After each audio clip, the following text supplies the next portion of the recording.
Hi everybody, glad to be chatting with you all once again. Now in our previous videos we've talked about our backgrounds and current situations and things of that nature. Well, today we want to talk to you about what we're going to do. The nature of the project itself, living off the land, requires that we seriously consider the advantages and disadvantages of each of the environments we are considering. When Lou and I first met, I was considering finding a piece of land in the mountains of Colorado, setting up there and living off the land by myself. And Lou was considering on doing the same thing in Baja, Mexico. I know in one of our recent blog posts we were talking about setting up in Belize, Central America. As things turned out, our friend's timeline and our timeline didn't match up, which is fine. Lou and I are used to going with the flow and adapting to ever-changing situations. Before we were considering Belize, Lou and I practically concluded that we were going to be going to Baja. There are several reasons that we have decided on Baja, and that's basically what this video is all about. Lou and I have chosen to go out into Baja and live our dream there.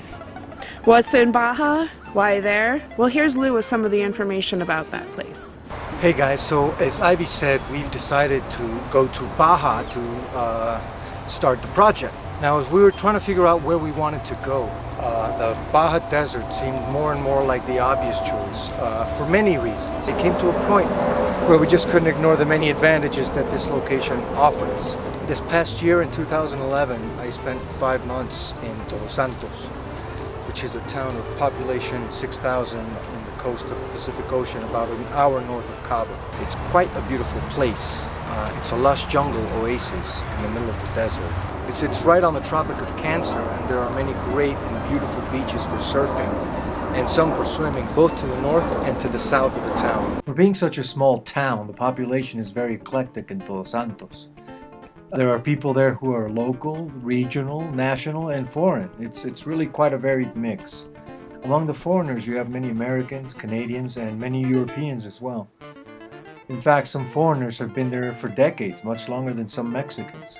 The style there is much more laid back than Cabo. It's more of a hippie, surfer, artist town. And there are several art galleries, and there's even a film festival.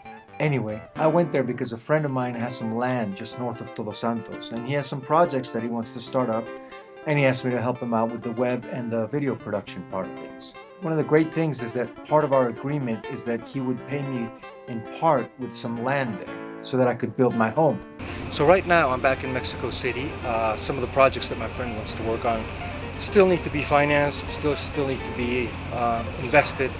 So we're waiting on that. But the good thing is that we are free to start working on our plot of land as we see fit, starting now. And I say ours because I consider it Ivy's and mine. I consider this a joint project, and everything is shared. So one of the big advantages right now in going to Baja is that we're not going to have to spend any money in getting a piece of land that we can start to work on. And that's a big advantage.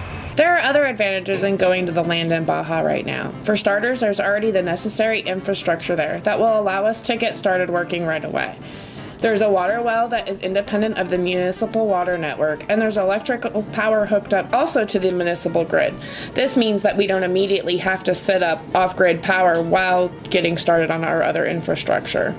There's also approximately 1 acre of land that has an irrigation from the well. It's a matter of fixing up some PVC tubing and hooking up other pieces, and it will be operational again. That's a huge advantage to have, especially in an arid environment.